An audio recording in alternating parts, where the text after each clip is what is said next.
Prajurit itu merobek mantel wol gadis Yahudi itu. Dia mengobrak-abrik celananya dan menemukan sepotong roti senilai 500.000 mark. Setelah membawanya ke hidungmu untuk menciumnya, dia merobek sepotong lagi agar dapat dicicipi oleh rekan satu timnya. Tetapi gadis Yahudi itu tidak makan roti selama setahun. Dia memohon dengan sangat agar meninggalkan sepotong untuknya. Tapi detik berikutnya, gadis Yahudi itu segera membungkuk untuk mengambilnya. Tapi diinjak-injak oleh tentara. Namun gadis Yahudi itu tidak merasa puas. Gadis kecil diam-diam merobek ikat lengan yang melambangkan Yahudi. Dan berpura-pura menjadi pengungsi Polandia bersama ayahnya. Berbaur dengan kerumunan yang mengantre untuk mendapatkan roti. Tetapi tentara Jerman mengenalinya sekilas. Ayahnya seorang Yahudi. Prajurit itu mendorongnya ke tanah.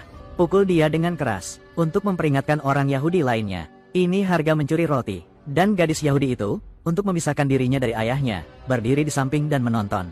Meskipun akhirnya aku mendapatkan rotinya, tetapi ayahnya meninggal karena luka serius setelah kembali.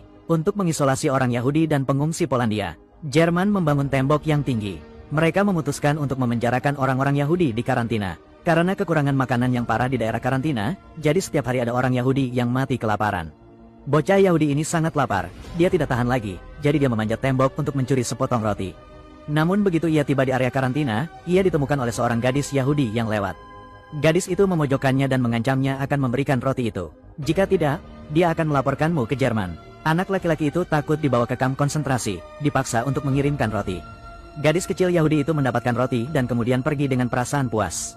Dan setelah konferensi Wannsee, Jerman memutuskan untuk melenyapkan kaum Yahudi sepenuhnya. Jadi mereka mengirim pasukan besar ke ghetto yang terisolasi itu, penggeledahan dari rumah ke rumah untuk menangkap orang Yahudi, lalu bawa mereka dengan kereta api ke kamp konsentrasi. Siapapun yang berani melawan atau melarikan diri akan ditembak mati di tempat. Karena jumlah orang Yahudi di zona karantina terlalu besar, kamp konsentrasi Jerman sama sekali tidak memadai. Harus mengatasinya secara bertahap, jadi mereka punya kesempatan untuk bernapas. Mereka melarikan diri ke ruang bawah tanah, berkumpul bersama untuk mempersiapkan pemberontakan melawan Jerman. Kita harus bersatu, mempertahankan kehormatan Yahudi, memperoleh kembali kendali atas ekonomi Jerman. Jual roti seharga 2 juta mark per potong.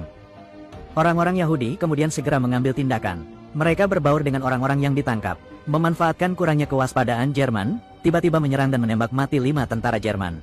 Kemudian segera kumpulkan senjata dan amunisi Jerman. Pada malam hari, mereka menggunakan bom bensin rakitan untuk membakar gedung kantor Jerman. Tetapi hal ini juga membuat orang Jerman marah. Saat itu juga, bos SS Himmler memerintahkan pemusnahan semua orang Yahudi di zona karantina dengan segala cara. Jerman kemudian segera mengirim pasukan besar untuk menyerbu zona karantina guna menangkap orang-orang Yahudi yang tersisa.